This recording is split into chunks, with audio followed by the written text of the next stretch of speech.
Most people never question the fact that you just move into a house or an apartment, get the white picket fence and the dog named Fido and all that stuff. But what if you did? What if you didn't do that? What if you lived in some kind of alternative housing that maybe cost you less, maybe let you travel the world more? So Denny and I are pumped to walk through some of those examples today of alternative housing ideas that maybe never occurred to you. And the first one of those is something that we talk about all the time, and that's house hacking, where you find a way to score free housing by basically using your home to generate income for you, to generate revenue. So the classic way to do this. So many. If you're as creative as you are, there are so many variations. Yeah, and Denny, you've done a lot of these variations yourself. So let's walk through the classic one first, and then we can get into some of the more funky ones. So the classic one is multifamily house hacking, where you buy a 2 to 4 unit property, which allows you to take out a conforming mortgage loan, and you move into one of those units, and then you rent out the other units to either long-term tenants or on Airbnb,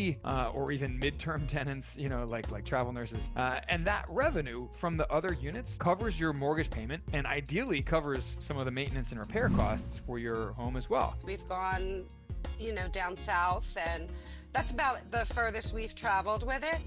But I adore it because to me, it's home away from home, and we have dogs, so we can pop the dogs in and go anywhere. And recently, we rented long-term, possibly buying it if we like it, a plot of land, and we're plopping the RV on that land, and that's going to be our getaway. So we can go anytime and pop, I work from home, so I can go there and work from there. And very, very excited, and it's very inexpensive. Yeah, and so that raises a couple interesting ideas. One is that you don't have to necessarily buy a second home or second homes plural in order to have your own getaway space. So you could buy plots of land that you love all over the country, theoretically, and take your RV to go have all of these, effectively second homes all over the country. You could get a tiny home that you can just hitch onto the back of your SUV, right? And take with you anywhere you want to go. Maybe even to those little parcels of land that you have around the country that you love as your second homes, basically.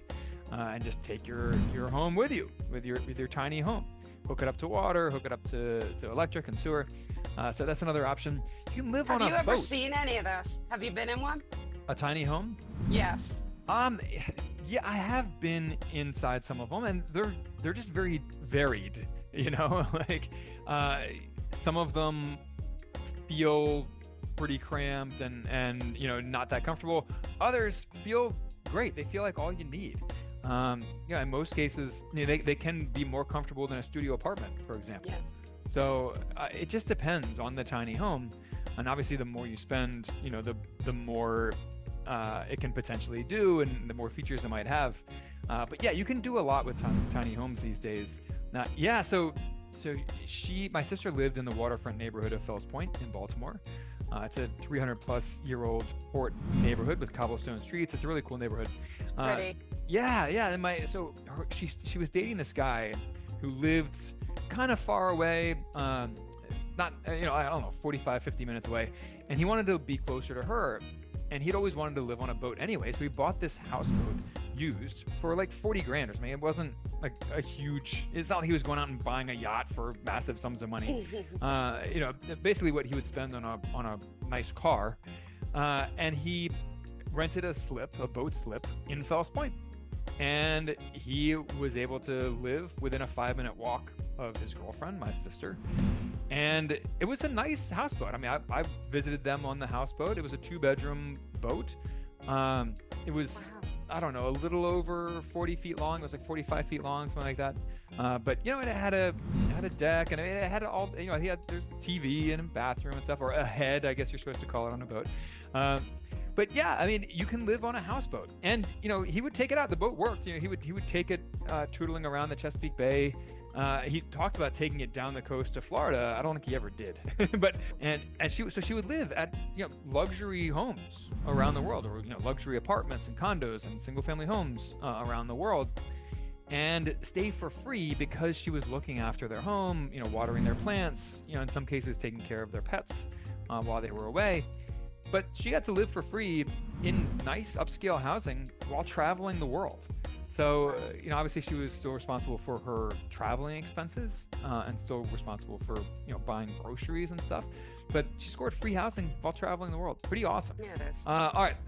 Number 6 is Nomad life. I just thought that was really cool. Yeah, the Abu Dhabi and just everywhere. We spent 4 years living in Abu Dhabi, 4 years living in Brasilia. We spent 2 years living in Lima. We're about to move back to the U.S. for a while, as of next month, actually. And but we've traveled all over the world. We've spent a month at a time in Europe, or a month at a time traveling around Argentina and Patagonia. So yeah, expat life is awesome, way cheaper, and that actually ties in the next point here, is that often employers, especially overseas employers, will provide you with free housing. So my wife Katie and I have enjoyed free housing through her schools that she's worked for. My wife is a school counselor. She has worked at U.S. Embassy schools and other American schools around the world for the last decade. And we haven't paid for housing since moving abroad. So free upscale furnished housing all over the world. It's been great. So that is another form of alternative housing. Again, it's free and it lets you travel the world. So if you're really handy, what a great way to just have no mortgage, rent, or anything. That's a really good point. Yeah, being an on-site manager for an apartment building. Or I guess they used to call them a superintendent, but I don't know if people still use that word. But to your point, Denny, it could be either the property manager, who's handling leasing and collecting rents and that stuff, or it could be the maintenance manager. Both of those are paths you could take to have free housing in an apartment building in exchange for your labor. So that's a great point as a bonus alternative housing idea here. So just to recap these, house hacking, living in an RV, buying a portable tiny home you can tow behind your truck or car, living on a boat, house sitting or pet sitting, and possibly living a nomadic life that way. Pass it along to a friend, family member, colleague, third cousin twice removed. And if you didn't get anything out of this episode, email us at support@sparkandall.com and tell us what you want to hear more of, or less of for that matter. And finally, consider joining us in the co-investing club.